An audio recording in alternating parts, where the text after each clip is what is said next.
अस्सलामुअलैकुम दोस्तों, मैं हूं राव कमर रिजवान और आप देख रहे हैं मेरा यूट्यूब चैनल। मेरा नाम निम्रा है और मेरी छोटी बहन का नाम सिद्रा है। हम सिर्फ दो बहनें हैं, हमारा कोई भाई नहीं है। हम दोनों जुड़वां तो नहीं हैं, मगर हम दोनों की शक्लें बहुत मिलती जुलती हैं। कद भी बराबर है। देखने वाला हम दोनों को पहचान भी नहीं सकता कि निम्रा कौन है और सिद्रा कौन सी है। बस मेरे माथे पर एक निशान है जो बचपन में मेरे गिरने की वजह से लगा था। बस यही एक निशानी थी जो हम दोनों बहनों को पहचानने में मदद करती थी। हम लोग बड़े ही शरीफ घराने से ताल्लुक़ रखते थे। मेरे बाप की सब इज्जत करते थे। मेरी छोटी बहन सिद्रा बड़ी ज़िद्दी तबीयत की मालिक थी। उसे सही गलत की पहचान बिल्कुल नहीं थी। मैं 18 साल की हुई तो मेरी शादी तय पा गई। लड़के का नाम सोहेल था। मैंने उसे नहीं देखा था, मगर उसने मुझे एक झलक जरूर देखा था। घर में मेरी शादी की तैयारियां उरूज पर थीं। हर तरफ गहमा गहमी थी। घर की पहली शादी थी। सब बहुत खुश थे और आज तो कुछ ज्यादा ही अफरा तफरी थी, क्योंकि आज मेरी शादी थी। मैं शादी वाला जोड़ा पहन कर बैठी थी। जब मेरी छोटी बहन तैयार होकर आई, मैंने उसे कहा कि तुम बहुत प्यारी लग रही हो, मगर दुपट्टा क्यों ऐसे फैलाया हुआ है? ढंग से दुपट्टा पहनो। मैंने उसका दुपट्टा दुरुस्त किया तो मैं हैरान रह गई। मुझे उसका पेट फूला हुआ लग रहा था। मुझे हैरत तो बहुत हुई, क्योंकि मेरी बहन बहुत दुबली पतली 15 साल की कमारी लड़की थी और उसका पेट ऐसे कभी नहीं फूला हुआ होता था। मेरे जहन में एकदम अजीब ख्याल आ गया। किसी का फूला हुआ पेट देखकर सबके जहन में एक ही ख्याल आता है, जो इस वक्त मेरे जहन में आया था। मगर मैंने उसे अपना वहम समझकर झटक दिया और अपनी शादी को एंजॉय करने लगी। मगर मुझे पता नहीं था जिसे मैं अपना वहम समझकर जुटला रही हूं, वो एक तलख हकीकत है। ऐसी हकीकत जो सब कुछ अपने साथ बहा कर ले जाएगी। मैंने अपनी शादी की खुशी में इस बात पर ज्यादा ध्यान नहीं दिया और मेरी शादी हो गई। मैं दुल्हन बनकर ससुराल आ गई। मेरी अम्मी ने मुझे कहा कि शादी की पहली रात तुम शौहर से फरमाइश करके अपनी कोई ना कोई बात जरूर मनवाना, क्योंकि अम्मा एक बीबी को बहुत मानती थी। उसने कहा कि अगर तुम चाहती हो तुम्हारी बेटी सारी उम्र खुश रहे, तो बेटी से कहना पहले दिन शौहर से अपनी कोई बात जरूर मनवाए। मुझे ये सब बहुत अजीब लग रहा था। मैं दुल्हन बनकर बैठी थी, सोच रही थी कि पहली रात कौन सी बात मनवाऊं। मुझे कुछ समझ नहीं आ रहा था। तभी सोहेल कमरे में दाखिल हुआ। उसने मुझे सलाम किया और मेरा घूंघट उठाने के लिए हाथ बढ़ाए। तब मैं बहुत कंफ्यूज हो रही थी। अचानक मैंने उन्हें रोक दिया और कहा, सोहेल, आप मेरी एक बात मानेंगे? मैंने डरते डरते उनसे कहा, हाँ, मैं तुम्हारी सारी बातें मानूंगा। पहले अपना चेहरा तो देखने दो। दरअसल यही बात मुझे आपसे करनी है कि आज आप मेरा चेहरा नहीं देख सकते, क्योंकि एक बीबी साहिबा ने मना किया है। अम्मी उनको बहुत मानती हैं और उन्होंने कहा है कि अगर आज तुम्हारे शौहर ने तुम्हारा चेहरा देखा तो कुछ बुरा होगा। मेरे जहन में इस वक्त इसके अलावा कोई बात नहीं आई, इसलिए मैंने डरते डरते कह दिया, अरे निम्रा, ये क्या बात कर रही हो? ऐसा कुछ नहीं होता है। ये सब फजूल बातें हैं। किसी दुल्हे के साथ ये बहुत बड़ा जुल्म होगा जो उसे शादी की पहली रात दुल्हन अपना चेहरा ना दिखाए। सोहेल मुझे देखने को मचल रहे थे। मुझे दिल ही दिल में अम्मा और बीवी पर बहुत गुस्सा आ रहा था।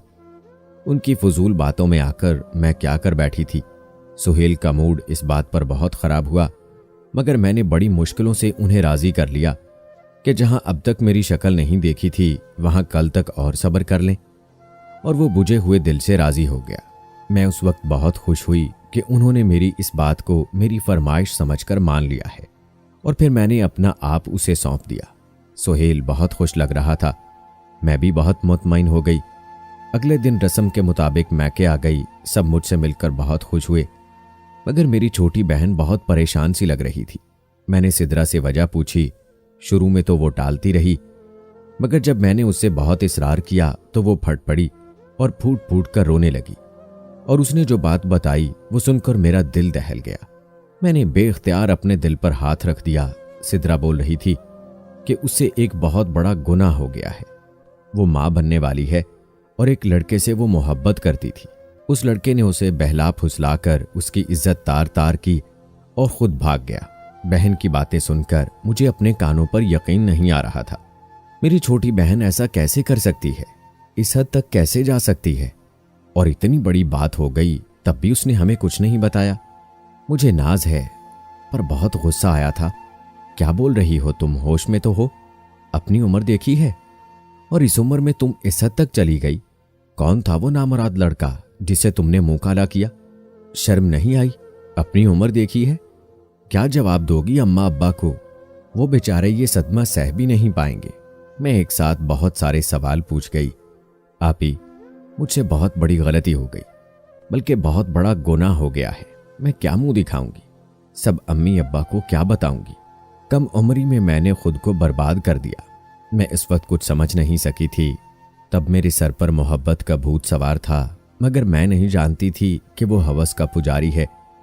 अब मैं खुद को खत्म कर दूंगी, इससे पहले कि ये बात सबको पता चले। मैं मर ही जाऊं तो अच्छा है। अजीब वहशी अंदाज में सिद्रा पागल हो रही थी। मैं जानती थी बर्बादी और जिल्लत ने अब हमारे घर का रुख तो कर लिया है। हर सूरत में कुछ न कुछ गलत तो होना ही था। सिद्रा खुद को खत्म करती या फिर अम्मा अब्बा को कुछ पता चलता तो वो भी जीते जी मर जाते। मेरा सर घूम गया। मुझे समझ नहीं आ रहा था कि मैं क्या करूं। मेरा शौहर मुझे आवाजें दे रहा था। बहन को छोड़कर जाती तो पीछे वो खुद को खत्म कर लेती, क्योंकि मैं उसके इरादे जान चुकी थी। तभी मैंने सोच लिया और हम शक्ल होने का फायदा उठाते हुए सिद्रा का जोड़ा पहन लिया और अपना जोड़ा उसे पहनने के लिए दे दिया। वो कुछ समझ नहीं रही थी, अपनी जिद पर अड़ी हुई थी। मैंने उसे कहा कि वक्त का यही तकाजा है कि तुम सुहेल के साथ चली जाओ। मैं पहले ही गलती कर चुकी हूं, मजीद ऐसा नहीं कर सकती। अपने आप को बचाने की खातिर आपकी जिंदगी और खुशियों के साथ नहीं खेल सकती। आपका भी खुशियों पर हक है। आप ही मत करें अपने साथ ऐसा जुल्म। मुझे मेरे किए की सजा भुगतने दें। तुम चुपचाप मेरी बात मान लो, ज्यादा सवाल जवाब मत करो। हमारे पास वक्त कम है। सुहेल हम दोनों को ठीक से पहचान नहीं सकते। वैसे भी पहली रात उन्होंने मेरी शक्ल नहीं देखी। उसे पता नहीं है कि उसकी शादी मुझसे हुई है या फिर तुमसे। मैंने दिल पर पत्थर रखकर अपने सारे अरमान जज्बे मारकर सिद्रा को अपनी जगह देने का फैसला किया। मगर सिद्रा बोली, आपी, मगर ऐसा कैसे हो सकता है? मैं बगैर निकाह के आपके शौहर के साथ कैसे रह सकती हूँ? मैंने कहा, अपनी बकवास बंद करो। बगैर निकाह के साथ जब तुम किसी के बच्चे की माँ बन सकती हो तो अपने माँ बाप की इज्जत का जनाजा निकलने से बचाने के लिए ये सब क्यों नहीं कर सकती हो? जितना मैं अपने गुस्से पर काबू पाने की कोशिश कर रही थी, सिद्रा मुझे उतना ही गुस्सा दिला रही थी। सुहेल अच्छा लड़का है, हो सकता है उसके घर वाले तुम्हें ना पहचान सकें। अगर तुम्हें किसी ने पहचान भी लिया तो वो तुम्हें वापस लाएंगे और फिर हो सकता है सब मुझे गलत समझकर तुम्हें बेकसूर जाने। सुहेल मजबूर होकर तुमसे शादी कर लेगा। अगर शादी नहीं भी की तो तुम इस गुनाह को सुहेल का नाम देकर छुपा तो सकती हो। मैंने सिद्रा को जबरदस्ती अपना लिबास पहनाकर समझा बुझाकर उसे सुहेल के साथ भेज दिया और उससे कहा, पता नहीं लगना चाहिए कि पहली रात उस कमरे में तुम नहीं बल्कि मैं थी। इसी में हम सब की भलाई है। मुझे कुछ समझ नहीं आ रहा था। मुझे फिलहाल यही एक हल नजर आया था, बाद की बाद में देखी जाती। वैसे भी सुहेल ने पहली रात मेरा चेहरा नहीं देखा था, इसलिए उसे पता नहीं चलता कि उसके साथ पहली रात मैं थी या सिद्रा मेरी बहन। सुहेल के साथ चली गई। मैं देर तक अपने अरमानों और ख्वाबों के लिए मातम करती रही और सबसे चुपकर बिस्तर पर पड़ गई। सबने लाख आवाजें दी मगर मैं नहीं उठी। सब यही समझे कि थक कर सो गई है। शादी की गहमा गहमी की वजह से नींद मुकम्मल नहीं हुई होगी, मगर मैं जाग रही थी। नींद कैसे मुझ पर मेहरबान हो सकती थी? नींद तो शायद मुझसे हमेशा के लिए रूठ गई थी। मुझे मालूम नहीं था ऐसा कुछ भी हो सकता है। मैं तो हजारों ख्वाब सजाकर सुहेल के साथ रुखसत हुई थी। मेरी माँ के खदशे सही साबित हुए थे। भले मैंने सुहेल को अपना चेहरा नहीं दिखाया था, मगर फिर भी सब उलट हो गया था। माँ के दिल को हर खतरे का पहले से इल्म हो जाता है। मगर हैरत की बात यह थी कि अम्मी सिद्रा के अंदर आई तब्दीली से लाइल्म कैसे रही। उसकी चाल ढाल से नहीं पहचाना कि वो किसी गलत रास्ते की मुसाफिर बन गई है। सिद्रा ने इतनी सफाई से और इतने खुफिया तरीके से उस लड़के के साथ इश्क लड़ाया और अब उस इश्क का यह खमियाजा भुगतना पड़ा। मैं इंतजार की सूली पर लटक रही थी और इस इंतजार में आगे क्या होता है, किस्मत हम दोनों बहनों के साथ क्या करती है, हमें कहाँ ले जाती है, मेरे इस फैसले से कोई फायदा होता भी है कि नहीं, ऐसे कई सवालात मेरे जहन में घूम रहे थे। मेरा सर चकरा रहा था, सोच सोच कर मैं पागल हो रही थी। आने वाले वक्त को याद करके खौफ बढ़ता जा रहा था। मेरा दिल बहुत तेजी से धड़क रहा था। तभी बाहर शोर की आवाजें आने लगी। मैं समझ गई थी कि यह कैसा शोर था। कुछ जानी पहचानी आवाजें सुनकर मेरे माथे पर सर्दी में भी पसीना आ गया था। फिर अचानक से अम्मी अंदर आईं और मेरा कंबल खींचकर नीचे फेंक दिया। कंबल के अंदर सिदरा की जगह मुझे पाकर अम्मी एकदम बैन करने लगी। उन्होंने तो मुझे पहली नजर में ही पहचान लिया था। वो मेरी तरफ बढ़ी और मुझे झंझोर डाला।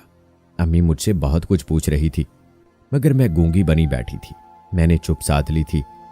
अम्मी ने जब देखा कि मैं किसी सवाल का जवाब नहीं दे रही हूं, तो मुझे घसीटती हुई बाहर ले गई, जहां पर मेरे ससुराली जमा थे।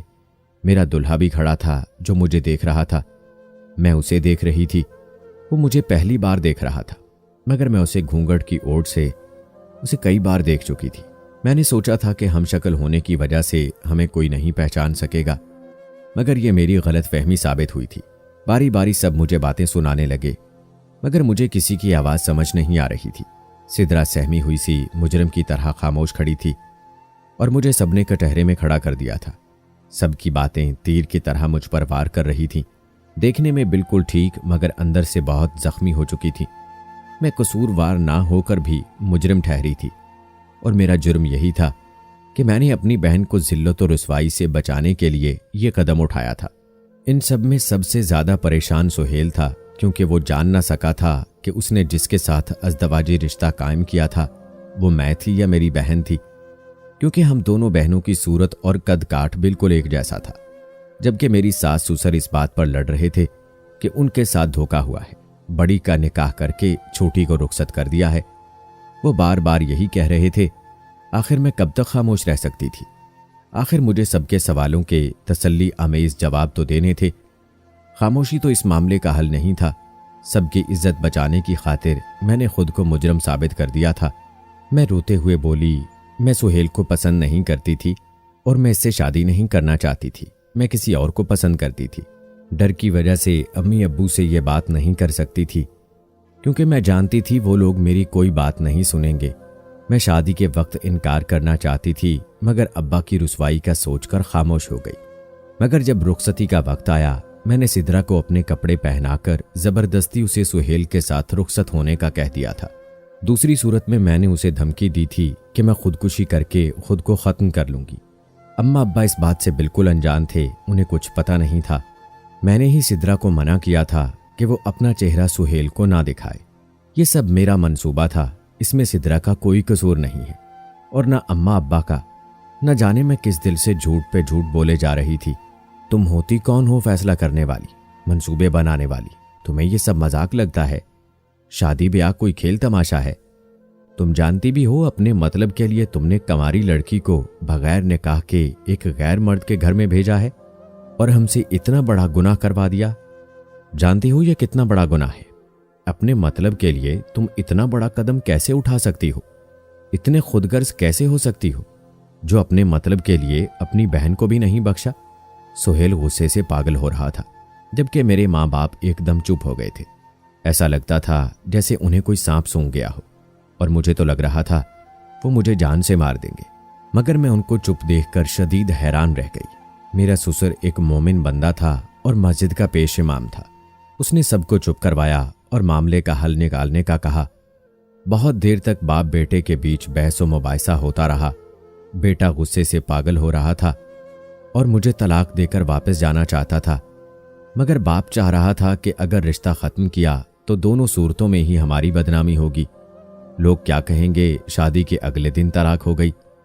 आखिरकार बहुत देर बाद इस बात पर मुत्तफिक हो गए कि मुझे सुहेल तलाक दे देगा, क्योंकि वो अब मुझसे मजीद कोई रिश्ता रखना नहीं चाहता था। मगर मेरे ससुर ने सुहेल को सिदरा के साथ निकाह करने पर बड़ी मुश्किलों से राजी कर लिया और मैंने दिल में शुक्र का कलमा पढ़ा। जैसे मैंने सोचा था वैसा ही हुआ था। मैं अपने रब की बहुत शुक्रगुजार थी कि उसने हमारा पर्दा रख लिया था। और फिर सिदरा और सुहेल का निकाह उसी वक्त मेरे ससुर ने पढ़ाया।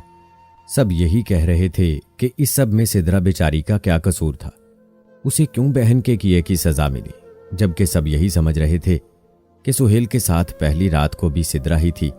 अब जमाने को भी यही बताना था कि सुहेल की शादी सिद्रा से हुई थी, क्योंकि शादी के वक्त निम्रा ने इनकार कर दिया था।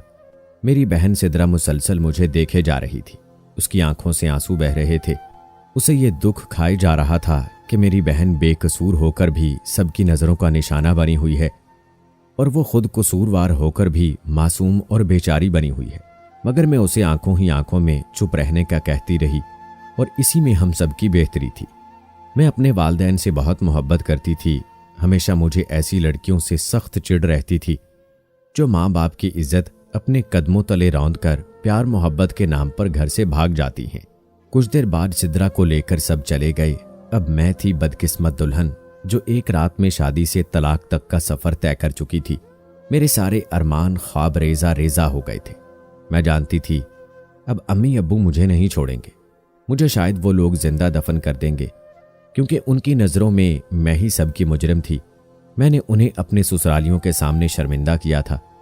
मेरी वजह से उनकी नज़रें झुकी हुई थीं, मगर मैं चुप थी, इसलिए कि यह शर्मिंदगी उस शर्मिंदगी से कई गुना बेहतर है जो सिद्रा उनके सर डालने वाली थी।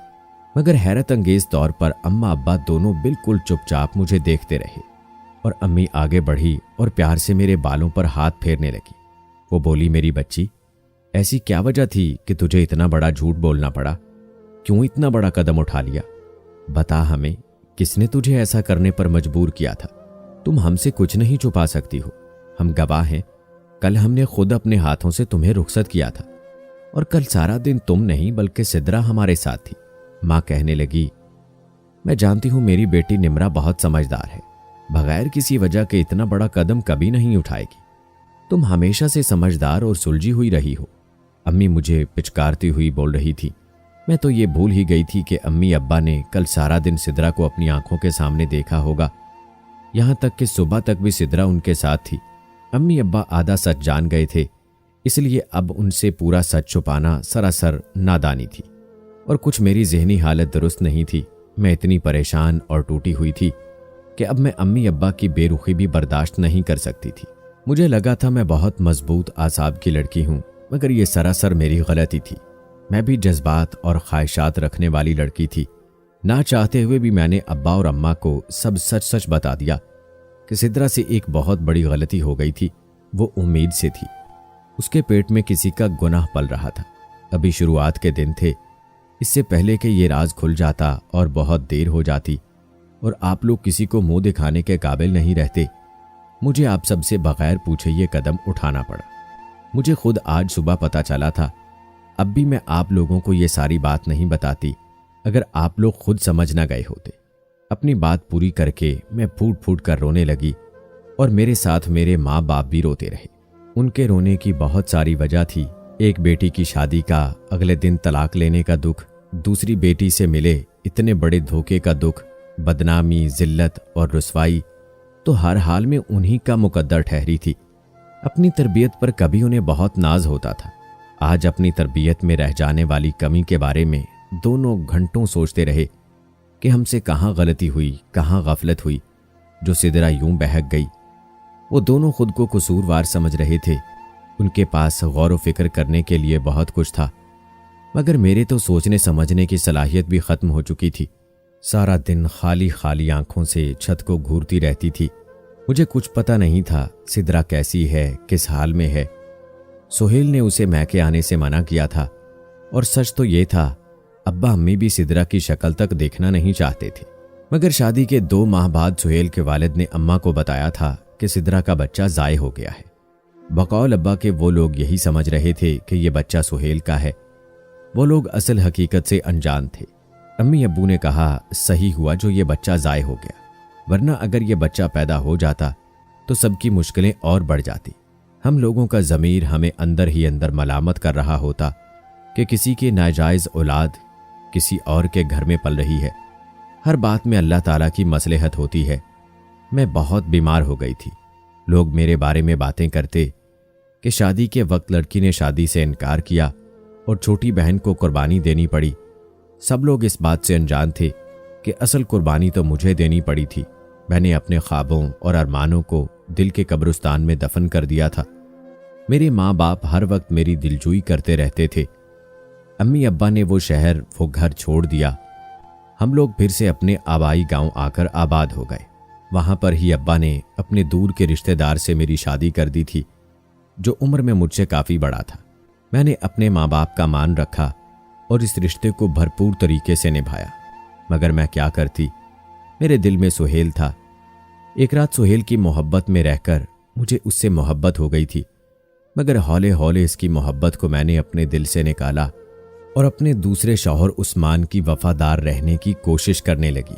इसी कोशिश में कामयाब हो गई। उस्मान बहुत अच्छा इंसान था।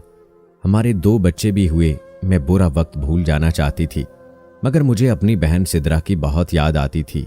जाने किस हाल में होगी वो। उसके ससुर जो कि बहुत अच्छे इंसान थे, उन्होंने अब्बा से राब्ता रखा हुआ था, जो कि फ़ोन की हद तक ही महदूद था, क्योंकि सुहेल नहीं चाहता था कि हम सब से सिद्रा अब कोई भी राब्ता रखे। सुहेल और सिद्रा भी बहुत खुश थे, उनके बच्चे भी थे। वक्त अपने साथ ऐसे कई किस्से कहानियां लाता है, और एक ऐसा वक्त भी आता है जब अपने साथ ये सब बीते वक्त का हिस्सा बन जाता है और ये सब माजी बन जाता है। कई सालों बाद सिद्रा ने सुहेल को राजी कर लिया और फिर से वो मैके आने जाने लगी। मेरा कभी सुहेल से सामना नहीं हुआ था, अब मैं उसका सामना नहीं करना चाहती थी। मेरी इन सारी माओं से इल्तजा है जिनके घर जवान बेटियां हैं, बराए मेहरबानी अपनी बेटियों पर नजर रखें। ये देखें कि किसके साथ उनका मिलना जुलना है, वो कहाँ उठती बैठती हैं। अपनी बच्चियों पर भरोसा करें, उन्हें अपने एतमाद में लें, उनके साथ दोस्त बन जाएं, ताकि वो किसी गलत राह पर ना चलें। और तमाम लड़कियों को कहना चाहती हूँ कि इश्क, प्यार, मोहब्बत के नाम पर आखिर कब तक आप सब बेवकूफ़ बनती आएंगी। अपने जज्बात, एहसासात सब किसी एक ख़ास इंसान के लिए रखें। अल्लाह ताला से दुआ है कि वो हर लड़की का नसीब अच्छा करे, आमीन। ये थी आज की हमारी वीडियो। कैसी लगी ज़रूर बताएं। मिलते हैं अगली वीडियो में, तब तक के लिए अल्लाह हाफिज़।